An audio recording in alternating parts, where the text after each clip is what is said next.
আজকে শুধু আমি আর হৃদয়। তো আমাদের এখানে যতগুলো কাজ ছিল, ঠিক আছে, এগুলোকে আমাদের মর্নিং শুভ সকাল, আপনাদের নতুন একটা ভিডিওতে স্বাগত জানাচ্ছি। তো ডেইলির কাজ আমাদের লাইব্রেরিতে ইন্টার্নশিপ আপনারা সবাই জানোই, কারণ আমি ডেইলি এরকমভাবেই পোস্ট করছি। আর অনেক দিন থেকেই কুকিং ভিডিও দেওয়া হচ্ছে না, কারণ আমাদের এইগুলো কাজের জন্য। তো এইখানে আসলাম, আসার পর আমাদের দুজনে আলাদা কাজ দিয়েছে। তো এইগুলো বই যতগুলো ছিল অতগুলো ভালোভাবে সাফ করে পরিষ্কার করে রাখতে দিয়েছিল এখানে।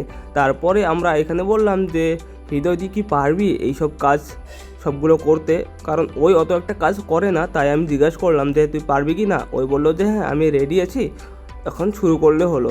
তারপরে এখন আমরা শুরু করছি, আপনারা দেখতে থাকুন। ওর আমাদের কাজ কমপ্লিট, আর এখানে এনেছিল বন্ধুরা সবাই মিলে কুরকুরি চিপস এইসব। তো এখানে আমরা চাট বানাবো কুরকুরি সব কিছু দিয়ে। তারপরে এগুলো খেয়ে আমরা চলে আসলাম ঘরে। আর ঘরে আসার পর মা বানিয়েছিল আজকে সয়াবিনের ঝোল। আর ভিডিওটা আপনাদের কেমন লেগেছে কমেন্ট বক্সে জানাও। Thank you.